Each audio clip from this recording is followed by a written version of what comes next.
This offseason for the Cowboys is shaping up to be one of the most intriguing in recent memory. And not because of one big headline, but because of how many different moving parts are in play. The roster is at a crossroads. And the decisions the front office makes over the next few months could completely redefine the identity of the franchise. What makes this situation so complex is that a lot of it depends on what happens first. Free agency is right around the corner, and that means the Cowboys are not just deciding what they want, but what they can realistically do once contracts start getting signed and cap space gets tied up. Right now, the roster is basically a snapshot of where things stand before the major shifts begin. And even names that feel like locks to return are not guaranteed. The Cowboys have shown in recent years that they are not afraid to make bold changes. And assuming anything is how you end up surprised, starting at the bottom of the list. Quarterback is the least urgent need, because the team has already committed to Dak Prescott as the starter. The real question is what the backup situation will look like, and how the Cowboys build depth behind him. Joe Milton has been the player they've tried to develop into a reliable second option, and for now that remains the plan, but the Cowboys may still decide to add a third quarterback, either for the practice squad or to have a more experienced option in the room. Will Grier's future is still uncertain since his futures contract has expired, and the team could choose to go in a different direction. At the end of the day, the quarterback room is stable enough for now, but it is still a position that could see some movement, depending on what the front office decides to do elsewhere. The next position to watch is tight end. The Cowboys have a solid core group, led by Jake Ferguson, with Brevin Spanford contributing in a supporting role. Luke Schoonmaker is also part of the rotation and has shown potential, but beyond those three, the depth chart starts to feel thin. Princeton Fant was not retained on a futures deal, which leaves a gap that needs to be filled if the Cowboys want to avoid being short-handed in training camp or during the preseason. The team also lost Ronaldo Farweather, so while it is not a position where they are likely to spend a premium, they still need to add depth. The most likely solution is finding another late-round pick or an undrafted free agent who can come in and compete. The tight end room is solid, but it is not yet built for a full season if injuries start to pile up. Kicker is another position that often gets overlooked, but it is one of the most important. Brandon Aubrey is set to be a restricted free agent, and that creates an interesting situation for the Cowboys. The team could apply a second-round tender to secure him long-term, which would also give them time to negotiate an extension. The advantage of a second-round tender is that it does not hit the cap as hard as the franchise tag, making it a more manageable financial move. And honestly, if a team is willing to give up a second-round pick for a kicker, that is a sign that the player is highly valued. Aubrey has proven he can be a reliable weapon for the offense, and his value has never been higher. If the Cowboys can work out a long-term deal, it would remove the kicker question from the offseason entirely, but until that happens, he remains one of the key items to watch. Now we move into the more serious needs. Starting with the offensive line, on paper, the Cowboys have a starting five that looks stable, but the reality is that there are questions, especially at right tackle. The uncertainty surrounding Terrence Steele is a major concern. If the team decides to move on from him, this suddenly becomes a significant issue. It is not that Steele has been a disaster, but he has been inconsistent, and the Cowboys cannot afford to pay for uncertainty. The financial side of things complicates the decision even more. Steele carries a large cap hit, and cutting him would have different consequences depending on timing.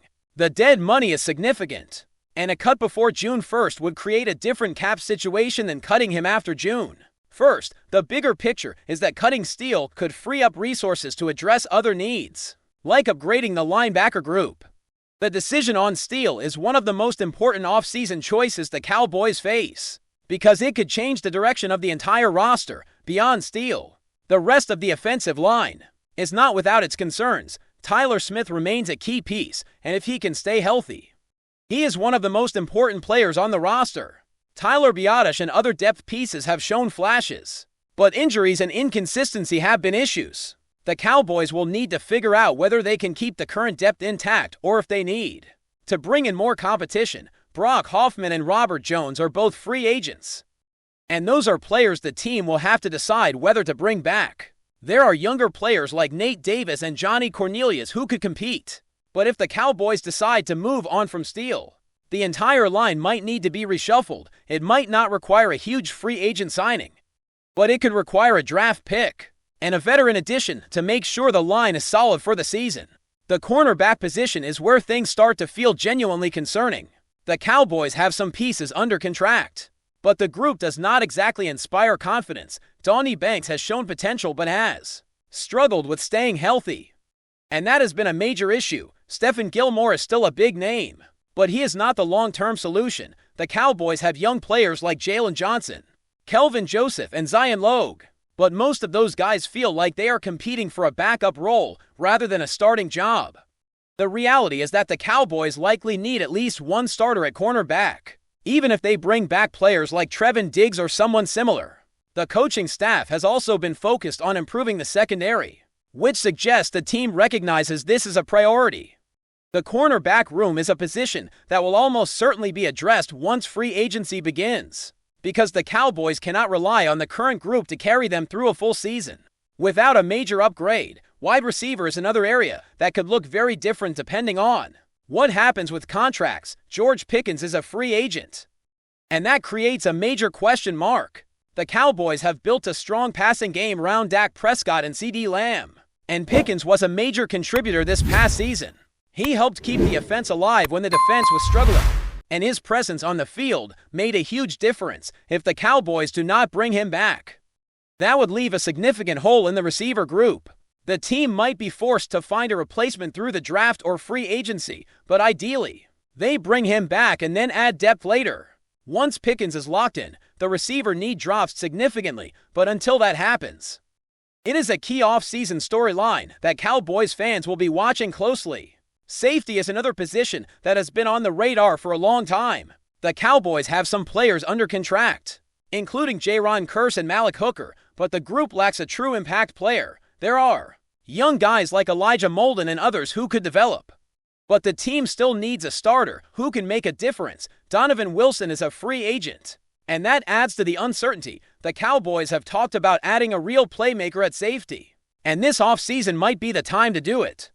The safety position is one that can change a defense instantly if the team finds the right player, and it has been a long time since the Cowboys had a true game-changing safety. If they can bring in one, it could be the missing piece that takes the defense to another level. Running back is also on the list, but it is one of those positions that could move down depending on what happens with free agency. Javonte Williams and Malik Davis are both free agents, and that creates uncertainty. The Cowboys have depth with players like Jaden Hardy, Deuce Vaughn, and Israel Abanikanda, but the top of the depth chart is not set. The team has indicated they want to bring back Williams, and if they do, that would reduce the need at running back. Williams had a strong season and showed he can be a key part of the offense. If he returns, the Cowboys can focus more on defense and less on the running back room. But until the contracts are settled, running back remains a position to monitor. The linebacker group has been a weak point for a long time, and this offseason is no different. The team has players like Micah Parsons and Leighton Vander Esch, but beyond them, the depth is shaky. Marvin Wilson has been injured and has not been able to stay on the field consistently, and other players have not shown they can be reliable starters. The Cowboys might need to add to starting caliber linebackers this offseason, because the current group does not inspire confidence. Whether they do that through the draft or free agency is still a question, but it is a priority. The defense cannot be rebuilt without addressing the linebacker position, because it is the heart of the unit and affects everything else. And then there is the edge rusher position, which is the biggest issue on the roster. The Cowboys simply do not have enough pass rushers under contract, and the ones they do have not been enough to make the defense competitive. The team has shown interest in bringing back key players, but the reality is they need to add depth and talent in this area, whether they resign players or bring in new ones. The edge rusher position is the number one need right now. If the Cowboys can solve that problem, it would instantly improve the defense and give the team a chance to compete at a higher level. But as it stands, this is the most pressing issue on the roster, and it will be the story of the offseason for Dallas. Now that we have covered the biggest needs on paper, it is time to start connecting the dots and understanding what all of this means for the Cowboys' offseason strategy. The reality is that the team's biggest challenges are not just the holes on the roster, but the timing and the order in which they address them, because the Cowboys are not working with Unlimited cap space. They have to make decisions that will affect everything else. The first thing to consider is how many of the current free agents will actually return. Some of them feel like locks. But until contracts are signed, nothing is guaranteed. That uncertainty is what makes this off-season so tense for fans. The front office has to balance keeping the core of the team intact, while also finding ways to upgrade the defense, which has been the biggest weakness for years. Now, the offensive side of the ball, for all its flaws, is still one of the Cowboys' biggest strengths. Dak Prescott remains the anchor, and when he is healthy, this offense can score with anyone in the league. The receiving corps is one of the most talented in football, and the offensive line has shown it can be dominant at times. But the line is also the position group that can become a problem fast if injuries or contract decisions go the wrong way. If the Cowboys decide to cut Terrence Steele, the ripple effect will be huge. It will force them to address the right tackle position immediately, and it could also force them to reevaluate the rest of the line. The good news is that the Cowboys have young players who can compete, and the draft is full of offensive line talent. But the front office has to be smart about how they allocate resources, because the line is the foundation of the offense, and if it starts to fall apart, the entire team will struggle. The tight end room is another area that might not get a lot of attention, but it is important for how the offense operates. Jake Ferguson has developed into a reliable target, and he has become a key part of the passing game. Luke Schoonmaker has shown flashes of being a future contributor, and Brevin Spann-Ford has proven he can be a role player, but the tight end position is one where depth matters because the position is physically demanding and injuries happen. The Cowboys need to add at least one more player who can step in and play if needed. The draft is a good place to find that kind of depth, and the Cowboys have historically been good at finding late-round contributors, but the key is to not let the position become a weakness. The offense is already built around the passing game, and the tight ends are an important part of that. If the Cowboys can add a reliable backup, it will give the offense more flexibility and make the unit stronger. The kicker situation is one that could be resolved quickly, and it should be. Brandon Aubrey has been reliable, and the Cowboys have to decide whether they want to keep him long-term. Applying the second-round tender is a smart move because it protects the team, while also giving them a chance to negotiate a deal. The kicker position is one of those places where you do not want to gamble, because missing field goals can change the outcome of games. If the Cowboys can secure Aubrey, it will be one less thing to worry about, but if they cannot reach an agreement, they will have to look at alternatives. The good news is that the NFL has plenty of kickers, and the Cowboys have the resources to find a replacement if necessary. But for now, it is a position that the team can solve without spending a ton of money. Before we roll on, subscribe to Cowboys Wire News, drop a like, and turn on the bell. Your support keeps the Dallas Cowboys updates coming. Tell us what you think in the comments. Whispers around the Cowboys have grown louder after a shocking quote attributed to quarterback Dak Prescott began circulating through league circles. According to sources close to the locker room, Prescott has delivered a blunt message to the organization: if he returns, I'm out of the Cowboys. The identity of the potential return remains deliberately vague, but the implication alone has been enough to ignite speculation about fractures behind the scenes of one of the league's most scrutinized franchises.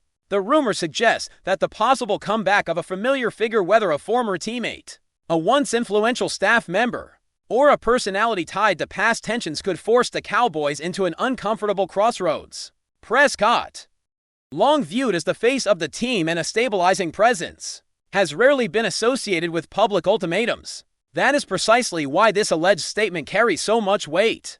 Around the league, executives and agents are reading it as a sign that something deeper may be brewing beneath the polished surface of Dallas football. Inside the building, there is said to be a quiet divide. Some believe the return could restore an old identity or philosophy the team once leaned on, while others fear it would reopen wounds that never fully healed. Prescott's rumored stance places him squarely in the latter camp. For a quarterback who has invested years in shaping the culture of the locker room, the idea of sharing space with a controversial returning presence may feel like a step backward.